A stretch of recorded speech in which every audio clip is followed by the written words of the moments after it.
maal maan Oromoo diiga amantaadhaan wal nyaachuun kun babal'ataa Tap na goda copying na goda please copying na goda.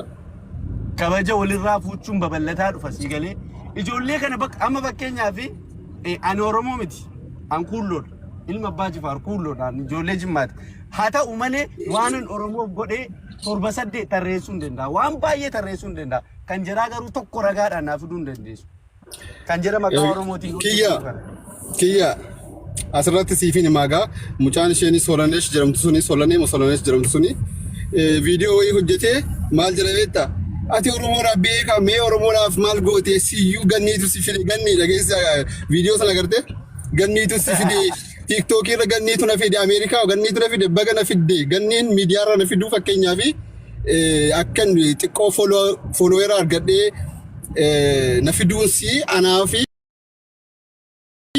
nama kamiifuu bu'aa qaba jedhee tayyaada osoo sammuu qabaatte sammuu dhoqqee gootee maaliif beektaa mucaan sun jechuudha isarraan dubbataa jira osoo yaade ganniin fakkeenyaa fi ayyee miidiyaatti naa fiddu silkis naa bittee tiktokis naa buustee na barsiistee naa fiddu na fiddee jirti fakkeenyaaf followeera hedduu na beeksistee followeera naaf argamsiise galatoome jechumaanudha garuu immoo maali ganniin TikTok irra na fidu anaaf bu'aa qaba nama biraatiif illee bu'aa qaba maaliif wallahi ammas immoo maal jedhe beektaa maaluma Oromoodhaaf hojjetti ani sin beeku Oromoon sin beeku hin beekinga na maani baraach qabaacii miti Oromoo kanan hojjedhe jedhee viidiyoo waraabee maxxansaa hin oolu ani gurrenyaa miti yoon hojjedhe saba kiyya dhiiga kiyya jedheetan hojjedha lammaffaa immoo rabbii jedheetan hojjedha tokkoffaa rabbii jedheetan hojjedha lammaffaa immoo saba kiyya jedheetan hojjedha malee video waraabee Oromoo na argi maarree gurrenyaa yeroo yuun qaban kan amma taa'ee jechuudha kan amma taa'es kana waraabaruyyuu kunoo hojii seenuudhaafan yeroo hin qabu kanaafuu ani video waraabee Oromoo na argi Oromoo na dhaga'i jedhee si beeksisuuf hin qabu namni na beeku garuu irra guddaa namni gurguddaatu na beeka malee namni xiqqoon akkasaa gaddeebiin jechuudha kan gandaa fi maalummaa faarsaa ooltu nan beektu yoomiyyuu jechuudha. Na beeku sillee hin fedhu kolkolleen jechuudha kan na beeku nama guddaa akkas ustaaz Raayyaa Abbaa Maccaa Mubaarik Musammaa Asli Makki nama hedduu si lakkaafee masoota keessaallee nama hedduu maaliif nama waliin hojjetaa jiru jechuudha waa'ee walloo irratti illee waa'ee gargaarsa walloo irratti illee harka guddaa kan harkarraa qabu ana ijoolleen walloollee na beetti jechuudha kan na beekan Oromoodhaaf maal goote ati maal goote Oromoo wal ficcisiisuu malee gandaan amantiiraan kanaafuu ani mucaa ishee Solanee sanarraa dubbachuun illee hin fedhu sagaxee jechuudha deebisaa bareedduu immoo kan siif deebise waanan godhu waanan nama kiyya lammii kiyya godhu viidiyoo waraabee asirratti ashqabbatuuf bootaa illee hin qabu kan na beeku immoo na beeka nama guddaatu na beeka malee namni xiqqoon jechuudha gadaantuun beekaa miti beekaadha gadi nan beektu waan kanarratti kan na beeku nama guddaa nama kabajamaa nama sabaaf lammiif dhaabbateetu na beeka yeroo immoo hin qabuuf ashqabbatuudhaaf jechuudha as taa'e ganniin immoo kan asirratti na fiddee galatoomi gannii ko buchee ko maaliif har'a lammii kiyyaa dhaabbadhee osoo hin xiqqoo folooran qabaanne jechuudha. Lammii kiyyaallee dhaabbadhee ruuhii kiyya fiidaa haa ba'u jedheellee rasuula kiyyaa jedhee alayhi salaatu wassalaam arrafameellee arrallee nin kennaa jechuudha lubbuu kiyya. Isiniif galee deebisaan gahaan gurbattii sanaaf kana jechuudha. Ani immoo maffaxaroon haasoo laaka foloo walirraa hin qabnu bar. Akkuma kanatti gubatti si nyaadhaa jira nama nyaatee beeka gaa budaa warri achi biyya sanaa bar warra wanni irraa dhufanii bar. Tigree ergasii diqaalaa achitti dhalte nuun kuulloo jette malee diqaalaa Tigreetii bar. Kun faan Oromoo dhiiga Oromoo qabu hin fakkaatu kanatu iyyuu si nyaadhaa kan nama nyaatu jaraga naftanyaa jechuudha. Kanaafuu nama nyaattee barte budaan jechuudha qaamaallee wallaahi nama nyaatte guyyaa gaafasiiti qabee guyyaa gaafas jarri sun lamman akkana na arrabsanii qabee budaara wallaahi laazii. Wallahi ijji koo iyyuu saniin booda jedhamee tan ijji koo amma sirrii miti. Isinii galee manasarii bitachuuf hin deema mana ijaaree fan deema. Budaa wallahi ijoolleen sun lamman budaa. Si nyaadhaa jedhama si nyaadhaa. Filaasii argee. Seera bannaati fiidaa kiyya bahee bannaatanii maan bahee balaanyi maan rabbitti kan wanni jedhee ani namni tokko kolkollee abbaa argee na nyaattu budaan illee takka na nyaatee hin beeku jara kana lamman immoo isinitti yeroo salaatu wallahi du'aayi kadha bakka ciiftanitti haftan inshallah. ለማንኛውም guyyaa gaarii qabaadhu. Anis immoo Oromummaa sanarraa mulqanii jimmummaan kennanii jiru. Anillee akka carraa ta'ee namni jimmatti dhalate illee miti. Kullummaa koos fudhadheen jira. Galanni jaraaf haa ta'u. Oromummaa kanarraa mulqaniiru. Guyyaa gaarii qabaadhaati. Fayyeetii yaagalu. Sangalini እንዳትረበሽ ብራዘር ኧረ እኔ ቦታን ቀቡ በርዲስ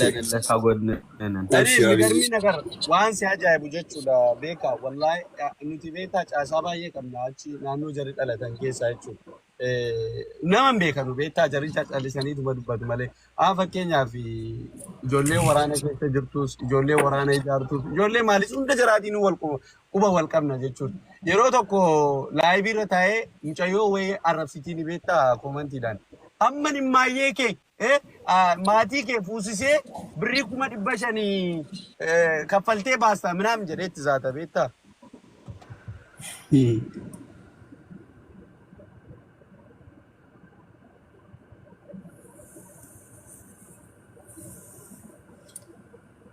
Assalamu alaikum Beka. Waalaikum assalam warahmatullahi wabarakatuh. Qaali nama ati nuuf qaali. Kokeedha. Bakka guddaa siif qabna nuti warra kana koomentiidhaan intina ta'ullee ilaaliniiti. Ara koomentii dubbisaan jiru koomentii miti. Bakka ijoollee lachan si arrafte sana keessaa wallahi warra asirratti malee lafatti namni jara beeku yookaan immoo biyyeema sanaayyuu jechuudha namni sirriitti beeku ni jira. Anillee ni beeka 500 caalu Oromoo qulqulluun jechuudha. Kan Tigiree bara durii barnootaaf achi seentee Gadi bariyaa Eertiraa warra sana qofittiidha. Wallaahi nama beekutu beeka. Asirratti sabboonummaa ilaalina gadi bu'aa ilaala. Kan haadhaan Tigiree abbaan Tigiree cinaan jechuudha. Wallaahi wabillaahi alkariim. Isa asirraa qofa isinitti fakkaataami lafatti hin jiranu kana quba qabaadhaa isin ijoolleen keenya batalee ijoolleen keenya jechuudha. Ijoolleen musliimaa keessatti jechuudha. Beekaa keenya nuti bakka guddaa siif qabna. Nuuf jiraadhu si kabajnallee jabaadhu goota keenyaati. Okay? Okay, galatoomii ulfaadhu. Iyyaa. Soofiyaan haasoftanuu? Soofiyaan hin baatisa? Okay. Diggiitti shanan gibee dubbadhu ganni haasa'e. waan hundaafuu duras zimmitaa filatteerta deebiin laannee fi ammas zim jalaa jedhi yaa iyyanii yaa wacanii dogongora ta'uu namni barbaachisu maal godhe namni yoo miira keessa galee waa baay'ee hojjeta namni nama ajjeesu kun bar miira keessa galeetti nama ajjeesaami miira isaa to'achuu dadhabee bar lubbuu namaa baasa kanaaf namni miira ofii yoo to'achuu dadhabee waa baay'ee godha gubdees waan kee gubdee waan namaan gubnee mallaqa keetiin bittee qabeenya keetii oromummaa namuu siif hin kennu namoota irraan fudhatu wanni beeku qabdan oromummaa namuu namaaf kennu namuu namarraan fudhatu maalaan oromummaa kana sii kennu eenyudha jammara dura oromummaa sii kennu fan eenyudha kanaaf dubbii kana asumatti dhiisaa qabbanaahu duras zim jetteerta kaleessa seen gadda sin dubbanne zim jetteerta zimmitaa filatteerta warri iyyee baraan dubbii raafi miti dubbii qaatan dhiisee bar dubbii dhiiseetiin jira. Kanaaf dubbii sana itti dhiisisin jettu barbaadeetan buchee kiyya. Galatoomii osoo as dhaabbachuu fedhee. Warri jedhanis jiran ammas ammoo deemata walitti qabaatan galabbataa duuba ofiinu maal iddootiin jiran. Akkatti dubbannu wallaalla bara Oromoo kana wajjin akkatti taasifnu wallaallee kamitoo. Jedhee bari ani ganni ani calliseetiin jira silumayyuu calliseetiin jira waan akkanaati immoo bootaayyuu hin qabu namaaf illee deebisaa laachuuf yeroo illee hin qabu boota illee hin qabu hin deebisullee arallee deebisuuf miti koppiliingii naaf tolcha koppiliingii raafan tiktaakii kiyya yeroo lama cufee deebi'e kanaaf koppiliingii naaf tolcha innaa egaa waan takkitti qofa dubbadda waan takkitti maali beektani amma jechuudha dhagaa sirriitti jechuudha nama 480 wayii jira amma maali namni hedduun nan faamne malee alaabaa sana yeroo sana miira keessa seenee tan gubee isumaamuyyuu miira keessa seenuun kiyyammoo isaan tuqamnaan kan akkas godhaaroo Oromoo hundaa wajjin Oromoo akkas baalagee hin jirani kan isaan arrabsitu yeroo hundayyuu rasuula keenya alayhi salaatu wassalaam arrabsitu baay'eedha. Nama akkasiitii wajjin oromummaa hiyyaamamuu jedheetan miira keessa seenee gube bagan gube jedhamee anis immoo bagan gube. Maaliif beektani waan an godhe kan dhiirti tuftee kaatee hin raabbattu. Beektani tuftee kaatee hin raabbattu waan an godhetti immoo hin gaabbu. Osoo hin gaabbi osoo waan biraa godhee hin gaabba waan kana irratti immoo hin gaabbu. Maaliif dabarseetan maalummaa kiyya gubee of kenneef rasuula kiyya ofii maatii kiyya waan an qabu hunda jechuudha qabeenyaa kiyya hunda kenneef kanaafuu hin gaabbu hin sheena'u siniif galee alaabaan immoo abbaa kiyya bocee lafa kaa'e afaan dubbataa gubellee afaan kiyya kan gootni keenya nuuf barreesse lafa kaa'e goota musliimaa kan bocees goota musliimaa kanaafuu yoon illee an fiidaa ta'ee bakka ammallee ta'u ani bakka fiidaa ta'uun fedhaa isaanii abbaan fedhe kana godhee beekaanii jedhee annaa jeesu fedhas mirga qaba ana galgaliidha. Naafiyyuu ani balleessaa guddaan qabayyuu badii baay'een qaba waan haraama hojjedhee rabbiin kanaan jannatul firdoos na uffaqata. Kanaafuu ammallee ta'u ani kan hin godhe kanaaf sana jechuudha. Tufee ka'eemu hin arraabu hin gaabbinillee bagan godhallee maaliif beektani kanaa miti kan kanaa olii iyyuu silaa yeroo sanatti jechuudha. Kan kanaa olii inuman godha waan an godhu beektan lubbuu kiyya maalummaa kiyya dabarsee kenneef isaaniif. Siniif galee goota keenya immoo abbaa kiyya immoo kan qubee kana bocee goota musliimaa rabbi raamata haa godhuu fi jaraaf immoo wallaahi laaziin birrii kiyya ergeetan masjidatti masjida wayiitu ijaaramaa jira. Ergeetan du'aa gochisiisaaf goota keenya qubee nu barreessee qubeen dubbataa saa sanallee hojjedhe fakkeenyaaf jechuudha. Alaabaan bocee goonni musliimaa goonni oromoo bocee lafa nuuf kaa'ee deemee gubeellee jalallee yoon muufachiisee fakkeenyaaf jaraaf immoo birrii masgida wayiitu ijaaramaa jira. Masgida sanaaf birrii ergeetin du'aa gochisiisaaf shiriyaan kiyyas akki beekaa kenna akki baabaan kiyya na guddises kana waan ta'eef kara kanaaninan jara dhiifama gaafadha. Kolkollee asirraa immoo ashqabaacii asirraa immoo dantaan qabuu fi jaraaf immoo inshaallah du'aayin godhaaf goota keenya kana godhan jechuudha. Kam jirta beekaa naga keeti? Jira akkamati? Baga jiraatte boleessi kee galatoomi. Ani akka nama tokkootitti baay'ee si kabajas dinqisiifadhaasi.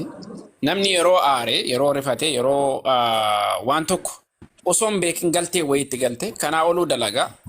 Garuu hoo daladdee deebite ati alaabaan kan keeti. Oromoon fuudhee siin kennine. Kan abbaa keetiiti. Atii fi alaabaan ilmaan abbaa qabu. Holotiin asirra deemtu waan siin kennine wayi sirraallee fuudhu. Oromoo lesin gootu Oromoo keessaa lesin baastu.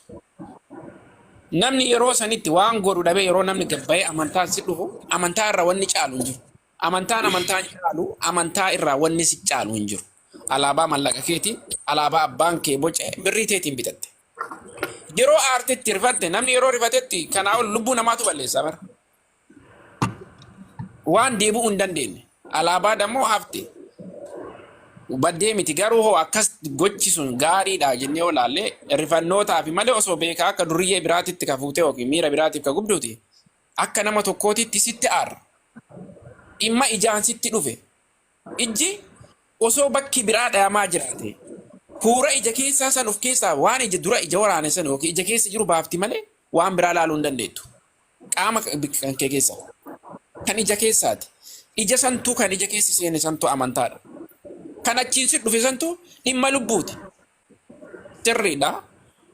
Bakka san iddoo gongortee dalaguu kan keetittis ani sirrallee hin kaadhu. Osoo akka duriyyee biraadhaa yookiin siyaasaa yookiin dhaaba deeggaruudhaaf ka akkas gootuuti dhugaadha namni sitti aaru dursee nu. Dammoo miira aarii keessatti aarii waan nama gootu jirra beenna. Gadi fageenyaaf nu waan aarree sanii oluyyuu waan balleessinu jira.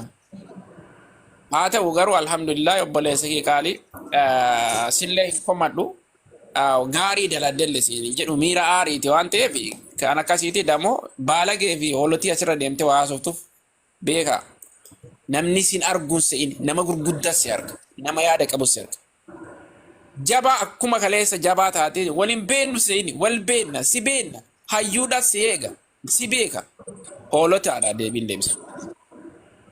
Waan barbaadanaa jedhan nama asirra deeme beekaan ka akkasiiti jedhee jecha siin jedhamu yoo jiraate deebiin deebisiniif. Kana qofa Okay. sirraa eega. Okay, Galatoomii galatan bro. obboleessi. Hadhallee si jaalannaa, borullee si jaalannaa. Ulfaadhu bro. Beektee Ulfaadhu. dogongora ta'us, kan kee ta'us, kan abbaa keetii ta'uu isaa itti beekuun kan keetu nuuf galata. Nuuf jiraadhu. Garuu Galatoom. yookaan nusitti aarru kan kalee daladda sun yoo namaa deebiste. Okay, lakkin Namaa deebisoo. deebiste. Ulfaadhu. Akka isin haa jiraadhu beekaa ta'u. Okay.